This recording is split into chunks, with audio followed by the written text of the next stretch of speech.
सर्व उपस्थित सन्माननीय पत्रकार बंधू भगिनींनो आणि माझ्या तरुण मित्रांनो, कालच आपल्याला माहिती आहे की निवडणूक आयोगाने आपल्या राज्याच्या निवडणुकाचा कार्यक्रम जाहीर केला आहे।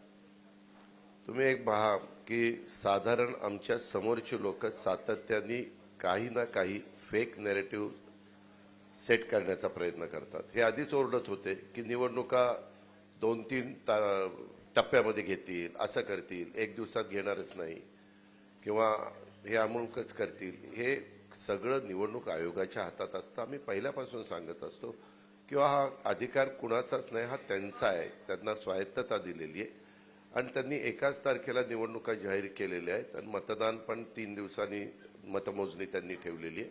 हा सगळा कार्यक्रम आपण बघितला। आता हे झाल्यानंतर पाठीमागे काय बोलत होते ते सगळं विसरून गेले आणि पुढच्या गोष्टी त्यांनी सुरू केल्या। आज आम्ही तुमच्या सगळ्यांच्या समोर रिपोर्ट कार्ड 2022 ला बदल झाला। उद्धव ठाकरे साहेबांचं सरकार त्या ठिकाणी बाजूला गेलं। एकनाथराव शिंदेच्या नेतृत्वाखालचं सरकार सुरुवातीला भाजप आणि शिवसेना अशा पद्धतीने अस्तित्वात आलं। नंतर 1 वर्ष गेल्यानंतर आम्ही लोक त्या सरकारमध्ये समाविष्ट झालो आणि गेले 1.5 वर्ष आम्ही सगळेजण मिळून त्या ठिकाणी काम करतोय।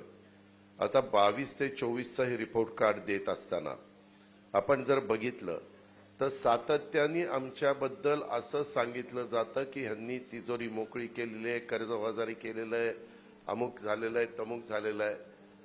पत्रकार मित्रांनो, आपल्यामार्फत महाराष्ट्रातल्या माझ्या जनतेला मला सांगायचंय की मी अतिशय जबाबदारीने सांगतो, ह्या योजना देत असताना नेहमीच निवडणुका जवळ आल्यानंतर शेवटच्या 2-3-4 कॅबिनेट होतात। त्या कॅबिनेटमध्ये बरेच काही निर्णय हे घेतले जातात। मग पहिले का घेतले जात नाही त्याला काही असं वेगळं काही कारण नाही, पण शेवटी काही बाबा हा आपल्याकडनं राहून गेला विषय आणि त्या पद्धतीने विषय येतात आणि त्याच्यातनं ते विषय आम्ही मंजूर करतो।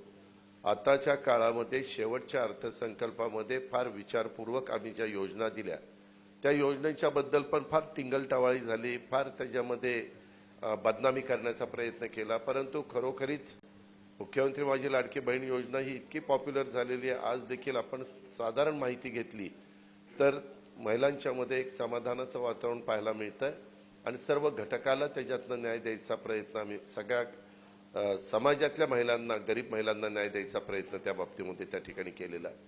नंतर म्हणले पैसेच येणार नाही, पैसेही आले। नंतर म्हणले पैसे आलेत का खात्यात घ्या लवकर काढून, नाही तर परत जमा करतील। म्हणजे काहीही बोलायचं।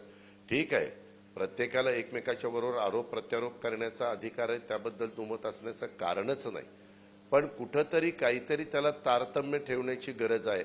तशा पद्धतीनं कधी काही जणांच्याकडनं निश्चितपणे ते तारतम्य पाळलं जात नाही।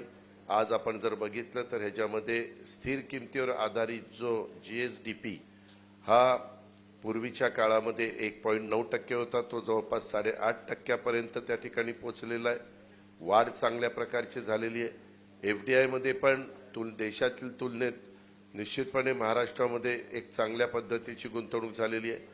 त्यामध्ये पण सांगायचं नाही महाराष्ट्रात आता काहीच येत नाही, सगळं दुसरीकडे चाललं, काहीतरी बोलायचं आणि आमच्या महाराष्ट्रातल्या जनतेच्या मध्ये गैरसमज निर्माण करायचा आणि त्याच्यातनं हे कुठंतरी तुलनात्मक समोर आल्यानंतर फार मोठं जर काढत बसलं तर लोक ते वाचत बसत नाही, मोठी पुस्तिका काढली तर। म्हणून हे रिपोर्ट कार्ड अतिशय सुटसुटीत अवघं 2 पानांचं काढण्याचा प्रयत्न हा महायुतीने त्या बाबतीमध्ये केलेला आहे आणि त्याच्यातनं मेजर ज्या गोष्टी आहेत त्या ठिकाणी सांगितलेल्या आहेत। आणि महायुतीनं आम्ही काम करत असताना सर्व घटकाला, मग त्याच्यामध्ये कष्टकरी असतील, त्याच्यामध्ये शेतकरी असतील, त्याच्यामध्ये युवा युवती असतील, त्याच्यामध्ये असा कुठलाही घटक त्याच्यापासून बाजूला आम्ही ठेवून दिलेला नाहीये।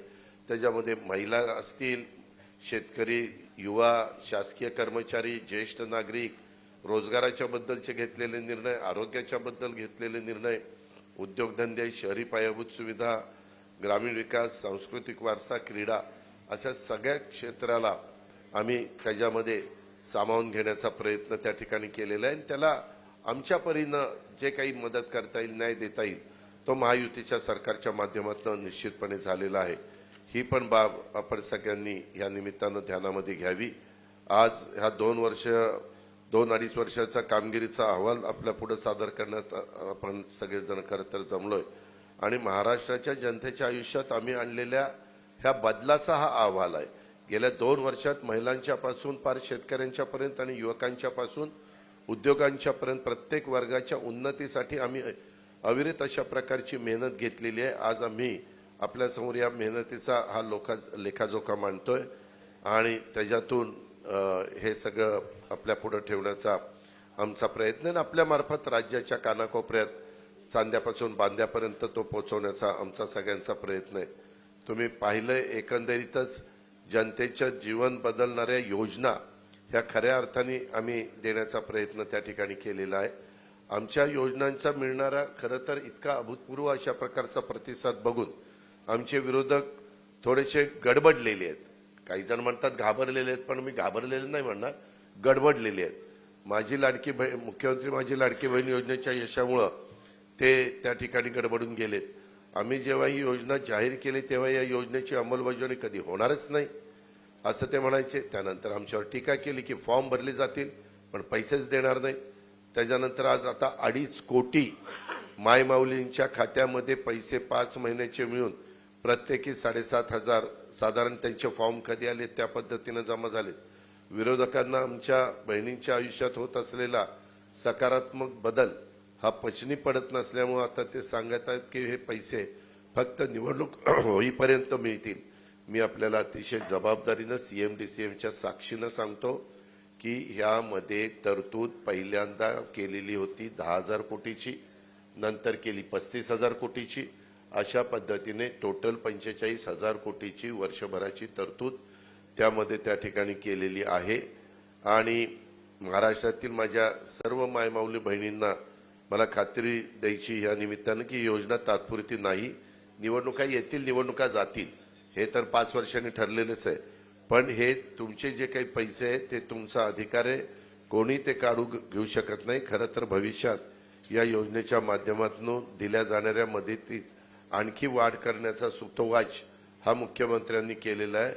याचा आम्ही विचार करतोय। आम्ही ही योजना अतिशय विचारपूर्वक आणि भविष्याचा विचार करून मांडलेली आहे आणि त्यांची यशस्वीपणे अंमलबजावणी देखील आम्ही त्या ठिकाणी करतोय। अशा पद्धतीनं वीज माफीचा 3, 5, 7.5 ही योजना असेल। उलट मला या निमित्ताने सांगायचंय, पूर्वी सुशीलकुमार शिंदे साहेबांचं सरकार असताना अशाच प्रकारे 2003 साली मोफत वीज देण्याची घोषणा केली, बिल दिलं आणि नंतर लगेच निवडणुका झाल्यानंतर ती योजना पद्धतशीरपणे बाजूला केली आणि बिल द्यायला सुरुवात केलेली आहे। त्या गोष्टी होणार नाही। ह्या योजना निश्चितपणे पुढे वीज माफीची माझी लाडकी बहीणची ह्या चालूच राहणार आहेत हाही विश्वास आम्ही या निमित्तानं महाराष्ट्राला आणि महाराष्ट्रातले सर्व माझ्या शेतकरी वर्गाला आणि माझ्या मायमाऊली बहिणींना देतो।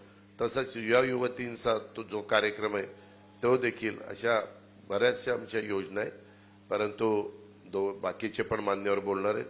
माझ्या सगळ्या सहकारी मित्रांना एवढंच सांगायचंय, तुम्हाला सांगायचंय की महायुती सरकार हे काम करणारं सरकार आहे। येत्या काळात आम्ही मागच्या 2-2.5 वर्षात केलेल्या कामाच्या जोरावर आमच्या कामांचं काम रिपोर्ट कार्ड जनतेसमोर देऊन त्यांची मतं आणि महाराष्ट्राचं उज्ज्वल भविष्य घडवण्यासाठी आशीर्वाद मागणार आहोत। याकरता ही आजची पत्रकार परिषद बोलवण्यात आलेली आहे। धन्यवाद, नमस्कार।